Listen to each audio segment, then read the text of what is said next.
What reached me for Christ, what reached me for the gospel, it was one solitary high school boy who refused to take no for an answer.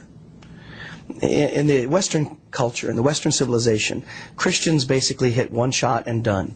You tell somebody about Jesus, if they reject you, bye.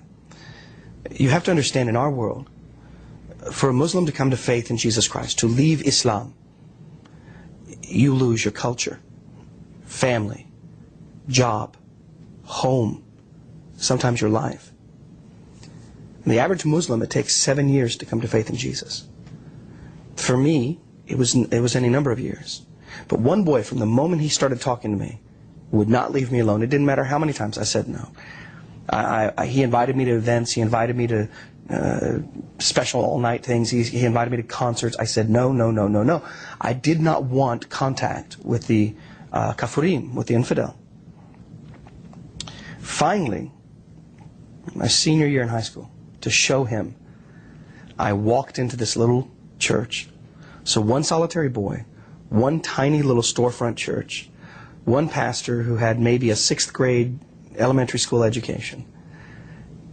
It was always the small, the isolated, the anonymous. And if you think about it, Christianity marches on the shoulders of anonymous people who have invested their lives. I mean, any person watching, if you do a detailed analysis of your life, most of the people who radically affected you were people who the world doesn't know their names. Their names aren't on the spines of books or on the sides of buildings. They're the anonymous. And it was an anonymous boy. It was an anonymous church. It was an anonymous pastor.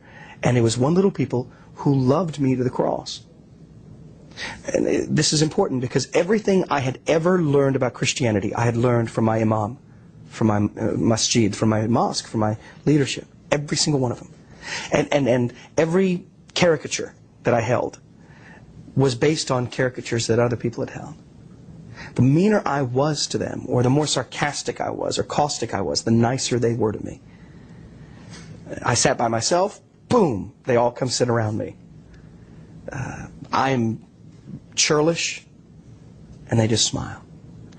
I was amazed at the ability of the Christian to love me in spite of me.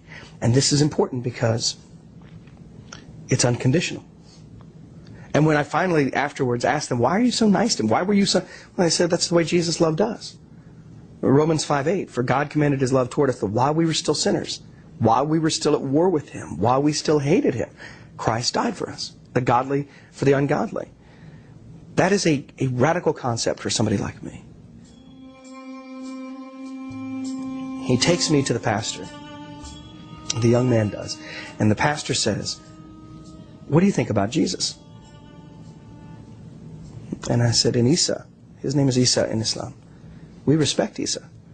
As a matter of fact, we named the 19th surah of the Quran after his mother, Surah Maryam. He said, you can't respect Jesus. It's something that I tell Muslims when they say, no, we hold him in high reverence and high respect. You cannot respect Jesus. Because Jesus declared himself to be God. Isa al-Messiah. Jesus said he was Messiah.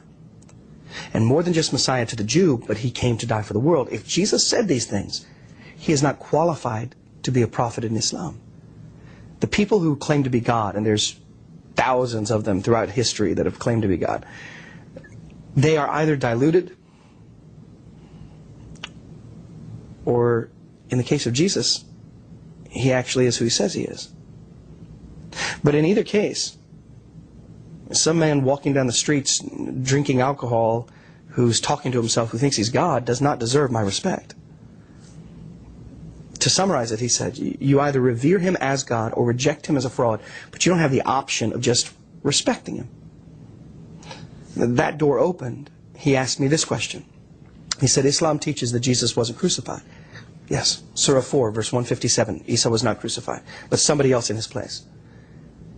He said, why would Jesus be indicted of a crime worthy of crucifixion to begin with?